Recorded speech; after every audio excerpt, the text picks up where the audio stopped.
ಗೊರಕೆ ಹೊಡೆಯೋರಿಗೆ specially ಇನ್ನೊಂದು dangerous ಗೊರಕೆ ಅಂತ ಇರುತ್ತೆ, ಅಬ್ಸ್ಟ್ರಕ್ಟಿವ್ ಸ್ಲೀಪ್ ಆ್ಯಪ್ನಿಯಾ. ಈಗ ನಿದ್ದೆಯಲ್ಲಿ ನಮ್ಮದು ಬೇರೆ ಬೇರೆ ಲೆವೆಲ್ಸ್ ಇರುತ್ತೆ.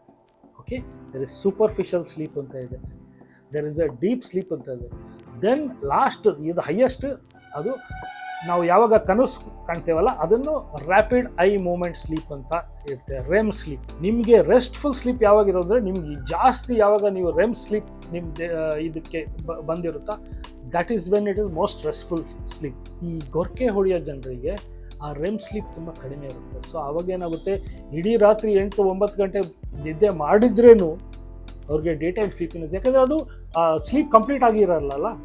ಸೊ ಡೇ ಟೈಮ್ ಸ್ಲೀಪಿನೆಸ್ ಕೆಲವು ಸಲ ಅದಕ್ಕೆ ನಾವು ಅಂಥ ಪೇಷಂಟ್ಸ್ಗೆ ನಾವು ಹೇಳ್ತೇವೆ, ನೋಡಿ ಶಸ್ತ್ರಚಿಕಿತ್ಸೆ ಎಲ್ಲ ಮಾಡೋವರೆಗೆ ದಯವಿಟ್ಟು ನೀವು ಗಾಡಿಯನ್ನು ಓಡಿಸ್ಬೇಡಿ. ಕೆಲವು ಸಲ ಗಾಡಿ ಓಡಿಸೋದು ನಿದ್ದೆ ಬಂದು ಆಕ್ಸಿಡೆಂಟ್ ಆಗಿದ್ದು ಇದೆ. This has to be managed properly. ಯಾಕೆಂದರೆ ಪೇಷಂಟ್ಸ್ಗೆ ಅದು ಗೊತ್ತಿರಲ್ಲ, ಇದರಿಂದ ಇವನ್ ಪ್ರಾಣ ಕಳ್ಕೊಂಡಿದ್ದಾರೆ ಅವರು.